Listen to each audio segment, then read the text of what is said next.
I'm Eric Singer, Gazette.com, and this is Between the Lines. Joining me is senior military reporter Tom Roeder, and you have some affidavits in your hands. Let's focus on this first. Yes, I do. Case that was revealed to the Gazette today with these court papers shows two Fort Carson soldiers accused of raping a high school student in October.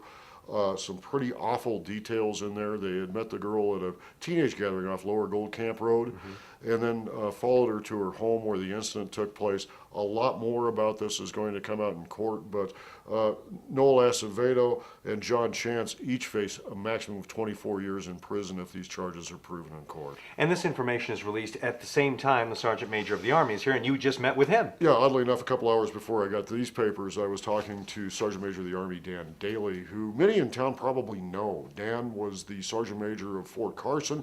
Before that, he was a Brigade Sergeant Major and a Battalion Sergeant Major during 12 years in town. He says his top priority as the top enlisted man in the Army is to really fix some discipline issues. And he's come up with a program called Not in My Squad. Squads are 8-man units of soldiers, and the goal is to drive discipline down to that level where these junior enlisted folks are saying, no, we're not going to behave this way. And that's especially important in light of what we've seen going on in Fort Carson this week.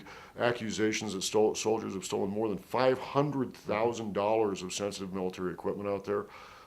Those cases are proceeding, including one that continued in court on trial today. All right, thank you, Tom. And of course, if you'd like to read more about these stories, Tom's full report on them, just go to the Gazette and Gazette.com. With Between the Lines, I'm Eric Singer, Gazette.com.